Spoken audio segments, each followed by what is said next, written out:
এইটার প্রাথমিক প্রতিক্রিয়া হিসেবে সাভারের জাতীয় স্মৃতিসৌধ থেকে আসার সময়ে একটা প্রতিক্রিয়া ব্যক্ত করেছিলাম যে নেহায়েত একটি নির্বাচন সম্পর্কিত সময়ের ধারণা দিয়েছেন তিনি।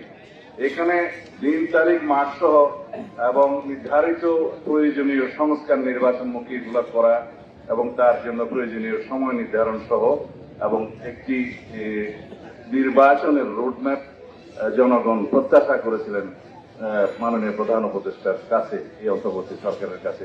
সেই প্রত্যাশা আমাদের পূরণ হয়নি। যে ঘোষণাটা এসছে গতকালকে প্রধান উপদেষ্টার পক্ষ থেকে তার প্রেস সচিব দিয়েছেন, সেটা ওনার ভাষণেরই একটি অংশ ছিল। আমরা সরকারি ঘোষণার সাথে একমত কিনা সেই বিষয়ে পরে কথা বলতে পারি, কারণ এটার সাথে যৌক্তিকতা যায় না।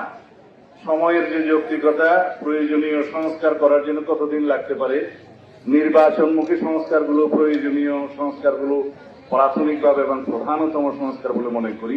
এবং এই সরকারের প্রথম এবং প্রধান দায়িত্ব হল একটি সুষ্ঠু, সুন্দর, নিরপেক্ষ, অংশগ্রহণমূলক নির্বাচন উপহার দেয়া। সেই লক্ষ্যে কিছু প্রয়োজনীয় সংস্কার, আইনি সংস্কার, কিছু প্রাতিষ্ঠানিক সংস্কার এবং কিছু মাঠের সংস্কার প্রয়োজন আছে। সেগুলোর জন্য যে সময়টা প্রয়োজন সেটা আমরা বিশ্লেষণ করে দেখেছি যে কোনোভাবেই 4 থেকে 6 মাসের বেশি লাগার কথা নয়।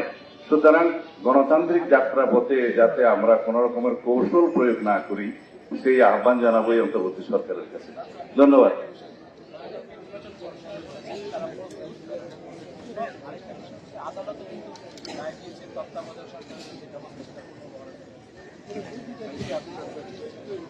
দুইটা সম্পূর্ণ আলাদা বিষয়। একটা হচ্ছে প্রথমটা প্রধান নির্বাচন কমিশন বলেছে যে তত্ত্বাবধায়ক এই অন্তর্বর্তীকালীন সরকারের চাহিদা অনুযায়ী ওনারা নির্বাচন অনুষ্ঠানের জন্য প্রস্তুত আছেন।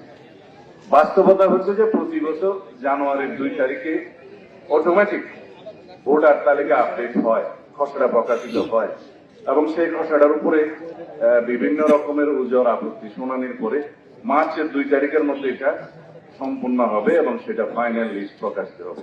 এটা হচ্ছে একটা প্রক্রিয়া। আর সেই প্রক্রিয়ার পরে ফাইনাল ভোটার তালিকা যদি হয়, ডিলিমিটেশন সহ অন্যান্য আইনি সংশোধনী যেগুলো আছে সেগুলো করতে সময় বেশি লাগার কথা নয়। এবং নির্বাচনের প্রস্তুতি বলতে আমরা প্রধানত এগুলোই বুঝি। এবং সেই নির্বাচনের প্রস্তুতি সম্পন্ন হতে প্রধান নির্বাচন কমিশন যেটা দিয়েছেন তাতে 3 থেকে 4 মাসের বেশি যৌক্তিক সময় লাগার কথা না। আমার মনে হয় যে আমি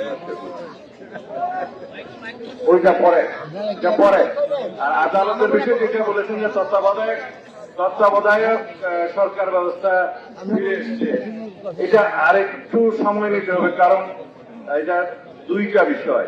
একটা হচ্ছে যে সংসদে পঞ্চদশ সংশোধনী মাধ্যমে তত্ত্বাবধায়ক সরকার ব্যবস্থা উঠিয়ে দেওয়া হয়েছে এবং একই সাথে তার আগে সুপ্রিম কোর্টের আপিল বিভাগ একটি জাজমেন্ট দিয়েছে যেখানে তত্ত্বাবধায়ক সরকার ব্যবস্থা বিলুপ্ত করে। সেটার বিরুদ্ধে এখন রিভিউ শুনানির জন্য পেন্ডিং আছে, রিভিউ আছে এবং সেই রিভিউটা ফাইনালাইজ হওয়ার জন্য আগামী মাস পর্যন্ত সম্ভবত সময় আছে। সেইটাতে যদি জনগণের পক্ষে রায় যায়, তত্ত্বাবধায়ক সরকার ব্যবস্থা যেটা বিলুপ্ত করে একটা বিতর্কিত রায় খায়রুল সাহেব দিয়েছিলেন, সেটার বিপক্ষে যদি রায় যায় তাহলে একদম পাকাপোক্তভাবে তত্ত্বাবধায়ক সরকার পুনর্বহাল হবে সংবিধান। ধন্যবাদ।